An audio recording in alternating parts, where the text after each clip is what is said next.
chers 20 joueurs, ici Ron, et bienvenue dans cette dégustation de Magic Maze on Mars, un jeu de Casper Lap, illustré par Guillaume, chez Sit Down. Donc Magic Maze, bien connu évidemment par son originalité, on Mars, sur Mars. Quand vous connaissez mon amour pour Terraforming Mars, vous pouvez vous imaginer que le nom m'a tapé dans l'œil.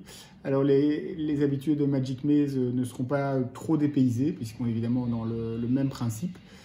Donc un jeu coopératif dans le silence, en tout cas pendant la plus grande partie du jeu, où on doit arriver tous ensemble et tout ensemble à un objectif commun. Mais on est transplanté sur Mars, ce qui amène quelques petits changements et originalités par rapport au Magic Maze, on va dire premier du nom. Donc c'est ce qu'on va tout de suite voir. Donc on se retrouve sur Mars. Et le but du jeu va être donc de créer les dômes qu'on voit ici. Voilà, il y en a un là, il y en a un là, donc il y en a un là, il y en a 4 ici dans cette partie. Les dômes qui vont pouvoir accueillir les premiers colons. Et donc pour créer les dômes, eh bien, on va devoir amener les ressources nécessaires. Vous voyez ici ce qui est demandé, 2 jaunes, un orange, un brun. On va devoir les amener jusque là pour pouvoir créer le dôme, créer les 4 dômes. Et quand les 4 dômes seront créés, eh bien, les 4 colons, puisque c'est une partie avec 4 colons, vont arriver. Et il va falloir les amener depuis la navette spatiale, qui n'a pas encore été révélée, si je ne dis pas de bêtises, voilà, dans cette partie. On a arrêté au milieu pour vous montrer le jeu. Eh bien, les 4 colons vont devoir chacun arriver dans son dôme. Et quand les 4 colons seront chacun dans leur dôme, eh bien, la partie sera gagnée contre le jeu. Vous avez donc les plaques ici, une partie à 3 de chaque joueuse, et on a plusieurs actions possibles qui sont de nouveau assez classiques, mais certaines avec des originalités. Donc on a évidemment les déplacements, et ça très simplement on déplace en fonction de la couleur qu'on a. Donc ici la joueuse qui a cette tuile-ci peut déplacer, c'est mentionné par les lignes ici, sur les chemins bleus ou les chemins mauves. Donc elle peut passer ici par exemple, passer là et ainsi de suite. Et elle peut également, très important, créer les matières bleues et les matières mauves. On voit ici, tous les demi-cercles sont les plateformes sur lesquelles une et une seule matière peut se trouver. Et à côté de certains de ces demi-cercles, on a une petite usine de production. Donc ici, c'est l'usine de production bleue. Donc les matières bleues vont être créées ici. Donc ça, c'est seulement la joueuse qui a la tuile bleue qui peut le faire. Et ensuite, celle ou celui qui a la tuile jaune devra déplacer, par exemple, ici. Et ainsi de suite pour l'amener à un autre endroit. Révéler les tuiles.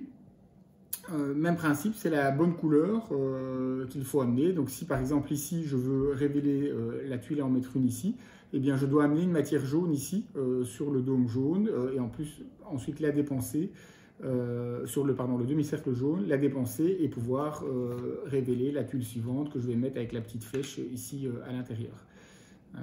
Et d'ailleurs voilà l'usine de production jaune qui se révèle.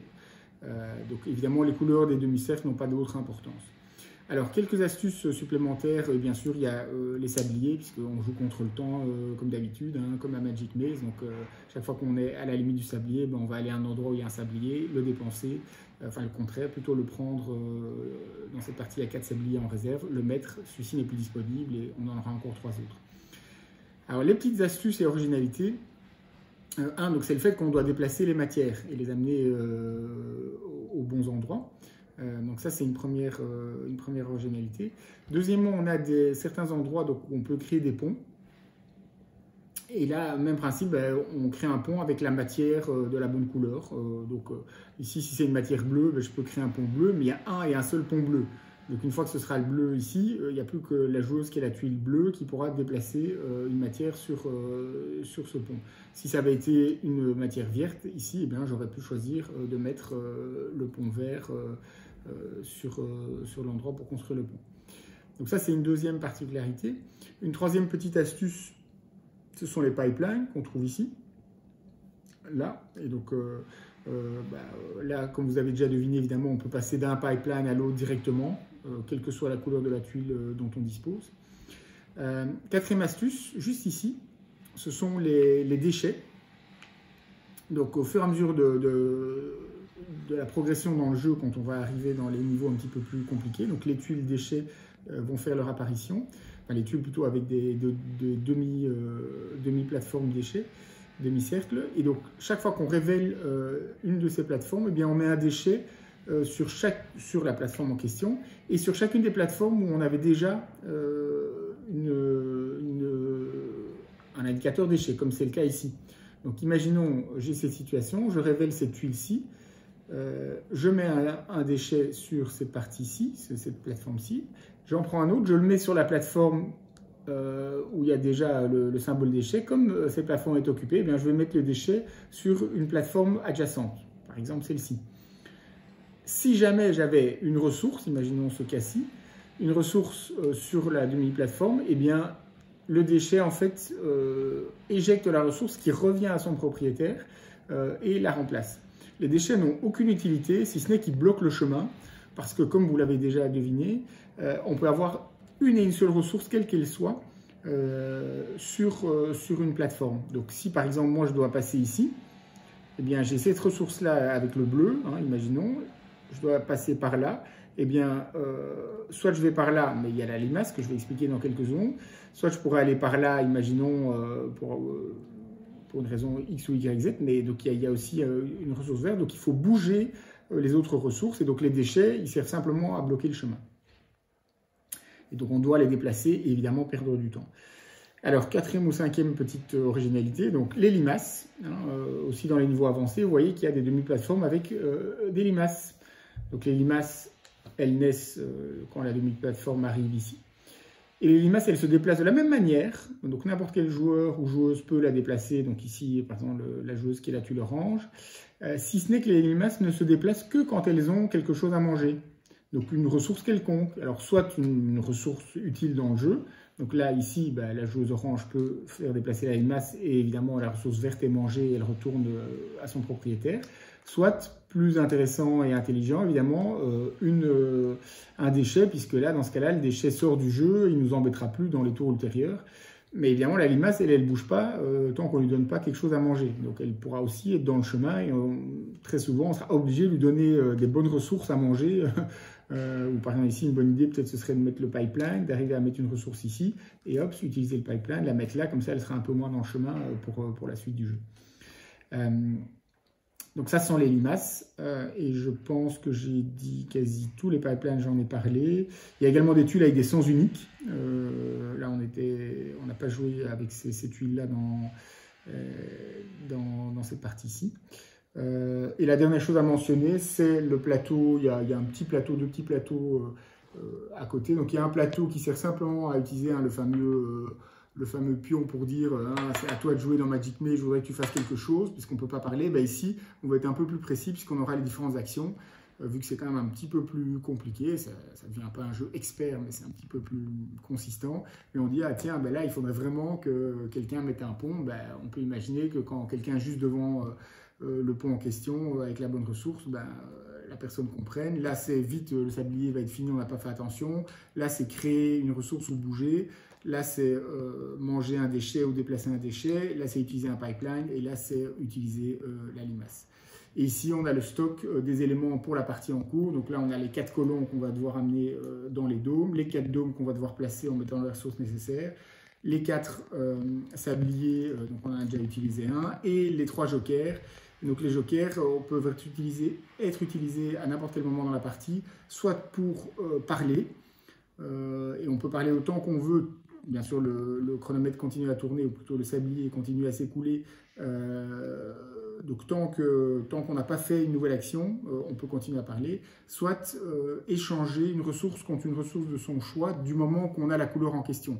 Donc ça permet parfois d'aller plus vite quand on est un peu bloqué. On se dit, tiens, mais c'est de l'autre côté du plateau, pardon. Donc c'est embêtant. Je transforme avec la bonne couleur. Ou on a eu déjà deux parties où c'est arrivé. Donc à mon avis, c'est assez standard. On retourne 2-3 tuiles et à un moment, on se retrouve avec uniquement l'usine bleue, par exemple. Donc on peut produire que des ressources bleues, comme ici.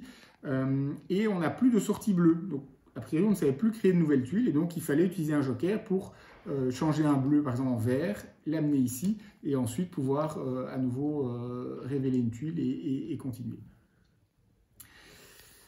Je pense que je vous ai tout dit, en tout cas les éléments les plus importants. Magic Maze on Mars, donc clairement, si vous avez adoré Magic Maze, vous allez adorer Magic Maze on Mars. C'est les mêmes sensations, mais avec des petites originalités, la variété, et je dirais plus de complexité, puisqu'en fait on a le même principe que dans Magic Maze, donc l'apprentissage par étapes, on apprend les règles au fur et à mesure des parties, donc ça c'est très bien. Alors il y a moins de modules avec des règles différentes, puisque il y a aussi, je pense, le sous-entendu que pas mal de joueurs connaissent Magic Maze, mais on a des éléments qui vraiment rendent le jeu, pas expert, clairement pas, mais vraiment plus complexe à réussir. Hein. Donc les déchets qui s'accumulent, qui vous bloquent, les limaces, qui sont sympas, elles peuvent manger un déchet, mais sinon elles ne se bougent pas du tout, donc il faut leur ramener quelque chose. Et last but not least, donc à la fin, une fois qu'on a découvert les 5 modules avec les différents éléments du jeu qui complexifient, eh bien on peut ajouter encore, je crois que c'est 8 ou 10 tuiles, donc qui vont varier les parties. Certaines tuiles, il n'y a pas du tout de chemin, donc on est obligé d'utiliser que des pipelines. D'autres tuiles, il n'y a que des ponts, donc on doit construire les ponts, enfin et ainsi de suite. Donc ça va vraiment augmenter la complexité. On peut varier évidemment le nombre de jokers, on peut varier le nombre de sabliers qu'on peut retourner, etc., etc. On peut faire comme un Magic Maze, on peut faire tourner les tuiles. Dès qu'on retourne un sablier, ben, on fait tourner ces tuiles à gauche, donc il faut se remettre dans l'esprit, j'ai plus orange-brun, mais j'ai jaune-vert, etc., etc.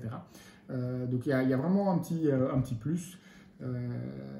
Pour les fans, bon, il n'y a aucun doute, ce sera bien. Et si vous n'êtes pas fan ou vous n'avez jamais joué, vous pouvez tout à fait commencer avec celui-là aussi, vous aurez énormément de plaisir.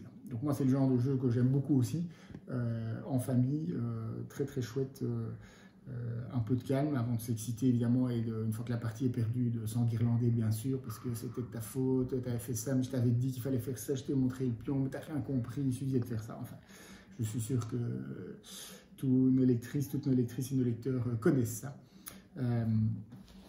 Et c'est ça qui fait aussi le plaisir du jeu en famille. C'était la dégustation donc, de Magic Maze en mars, un jeu de Casper Lap illustré par Guillaume chez Sit Down. J'espère que ça vous a plu et en tout cas, prenez bien soin de vous et de vos proches dans cette période confinée. À très bientôt.